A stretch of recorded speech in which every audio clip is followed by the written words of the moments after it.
You've probably heard the word supercell several times before and wondered what it means. Maybe it was on TV, We have a tornadic supercell storm that is sitting at the triple point. on YouTube, So this supercell right here is going to try to produce another big tornado. while reading, or perhaps even saw one yourself.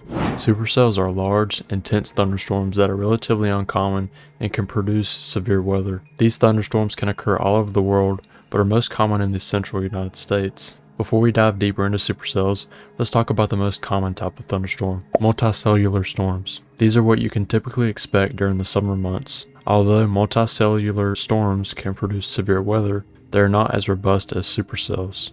Now, let's talk about the two most important ingredients needed for supercells to develop. Instability.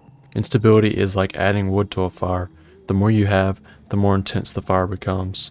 Wind shear. Wind shear must be at least moderately strong throughout the upper and lower levels of the atmosphere. They also need to change in direction with height to support a healthy supercell. You might be thinking there's only one type of supercell, but that's not the case. There are actually several types: classic, low precipitation, LP, high precipitation, HP, and mini supercells. Classic supercells are the most common and are known for having a well-defined hook-like feature on radar. The other types are generally categorized based on their precipitation levels, as their names suggest. Now let's take a look at the basic anatomy of a supercell. Throughout the mid and upper levels of the atmosphere, large towering cumulus clouds form what is known as a cumulonimbus cloud. At the top, an anvil cloud can be seen, often accompanied by other clouds rising above it. This area is called the overshooting top, which marks the strongest part of the updraft. Mammatus clouds may also be visible beneath the anvil. These clouds often indicate a strong storm. At lower levels, a line of clouds, known as a flanking line,